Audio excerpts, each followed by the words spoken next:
Part 15. Military Equipment Supervision. Your Majesty, to forge a really good sword, it can be as little as a few months or more than a few years. Otherwise, why is there a saying that a sword is sharpened in 10 years? A sword is sharpened in 10 years? Jun Yi frowned. Why did he have not heard? Oh, don't worry about these details. Time is running out. Let's go to the military equipment supervision now. Jun Yi nodded and said to eunuch Yun outside the door, Yun Shang. The preparation set up the military equipment supervision. Here, eunuch Yun. After answering, he turned around and instructed the little eunuch beside him to quickly go to Zhang Luolong's carriage. Yi Yang was still a little stressed in the face of Jun Yi, especially having some memories of the original owner, which made him feel uncomfortable. He quietly exited the room when he saw that the emperor was waiting for the dragon carriage. As soon as he left the room, Yi Yang felt a lot more comfortable all over. Seeing that Shui Chen was still waiting, he stepped forward and asked, "Why is the imperial concubine still here? I'm just curious. What kind of good sword is the Longchen sword you're talking about?" Shui Chen saw his relaxed expression. It seemed that the emperor did not blame Yi Yang, and he was a little relieved. But then he thought about the Longchen sword, and he was a little worried, for fear that the Longchen sword would not be able to cut off the black iron sword of the Holy Dynasty. Seeing that Shui Chen claimed to use the word "I," Yi Yang felt even more fond of Shui Chen, and said with a smile, "If the imperial concubine is really curious, we can go to the military equipment supervision together later." Huh? Shui Chen looked at glancing at the dark sky. He exclaimed in surprise, "Now?" "Yes, time is pressing. We must seize every minute and every second." "Every minute and every second?" Shui Chen's eyes deepened with doubts. Yi Yang patted his forehead and replied speechlessly, "Don't care about these details." Shui Chen was about to ask what every minute was. When the emperor's dragon chariot arrived, he had to shut up and greet the emperor out. A group of people went to the military equipment supervision in a mighty way. Along the way, they attracted the attention of many palace maids and eunuchs. They were all guessing what happened and actually alarmed the emperor. When the soldiers at the night watch in the military supervisor learned that the emperor was coming, they all went out to greet him. "Knock on my emperor, long live my emperor." The soldiers knelt on both sides of the road and shouted loudly. And the military supervisor who just came from Wenru Township Minister didn't even have his clothes sorted. He hurried to the first place, knelt down and kowtowed to welcome the emperor's arrival. Jun Yi stepped off the dragon chariot, glanced at the military officer in disarray, and walked directly beside him, but when he passed by, Jun Yi snorted heavily, which made the military supervisor go soft. Almost fell to the ground. Yi Yang, who followed Jun Yi, glanced at the paralyzed military supervisor, and silently shed tears of sympathy for him. In fact, this is not to blame for the military supervisor. After all, it is almost late at night. It is the rest time for others, and it is the emperor. Oh, no, it was Yi Yang who insisted on coming, which caused the appearance of the military supervisor to appear in front of the emperor. Fortunately, Jun Yi did not pursue the matter, and went directly to the military workshop.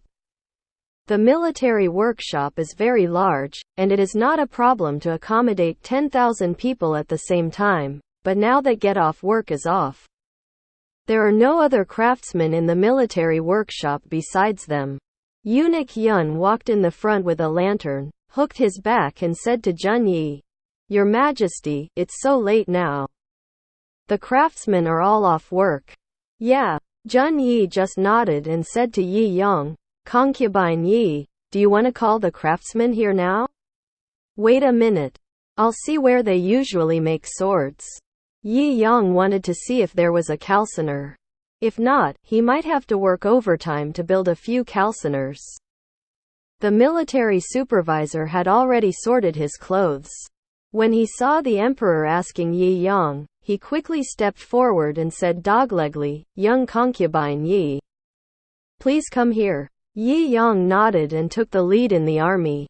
Go to the place pointed by the military supervisor. When he walked to the sword-casting area, he was stunned when he saw the various sword-casting molds and several large melting pots in front of him. Can you just pour the iron into the molds? The military supervisor stepped forward and explained, yes, we will sharpen the sword on the sharpening stone next to the casted sword. Fuck. This is too perfunctory to ride a horse. Yi Yang thought before that he would simply hit the blade twice, but now it seems that he thinks too much. Young concubine Yi, what did you say? The military supervisor said, I didn't understand. Forget it, when I didn't say it. Yi Yang waved his hand, turned around and said to Jun Yi, Your Majesty. I took a look. There is a lack of a calciner, so I might have to work overtime to build a calciner first. A calciner? Obviously, Jun Yi did not know the purpose of the calciner. Not only Jun Yi didn't know, but even the military supervisor didn't know. He asked in confusion, Young concubine Yi, what is this calcining furnace? It's used for calcining iron. The military supervisor hurriedly pointed to the tall furnace next to him and said, Young concubine Yi, this is the calciner you call it. I'm not talking about this furnace. Yi Yang was speechless. It's the calciner, the furnace. The smelted iron is put into the calciner to burn red and then taken out. And then the red-hot iron is continuously beaten with a hammer to knock out the impurities in the iron. What's the use of this? They cast iron by pouring iron into a mold, and then cutting it with a whetstone. Yi Yang explained, because the carbon content in iron is too high, repeated forging can reduce the carbon content and other impurities, and increase the strength of the military. This is the so-called smelting into steel. Carbon content? Other impurities? 100 smelting into steel? The military supervisor is also a well-informed person, but he didn't understand what Yi Yang said at all.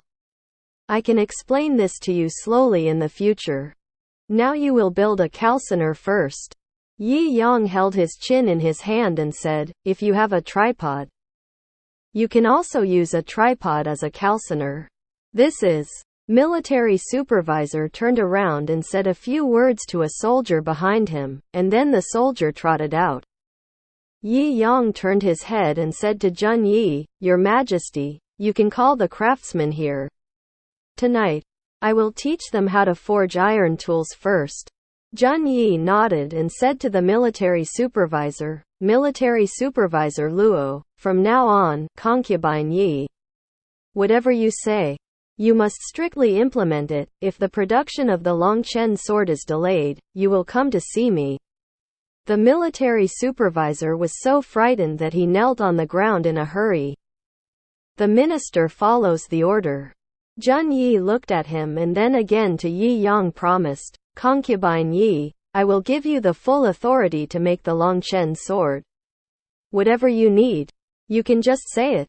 If this Longchen sword can really cut off the black iron sword, I will give you whatever you want. If you can't, go to the cold palace by yourself. Cold palace. A light flashed in Yi Yang's eyes, thinking that he would not have to serve the emperor after entering the cold palace. He actually didn't want the Longchen sword to be successful. Seeing a light flashing in his eyes, Jun Yi thought that Yi Yang wanted to be lucky, so he was generous and spoiled him for a night after Yi Yang successfully cast the Longchen sword.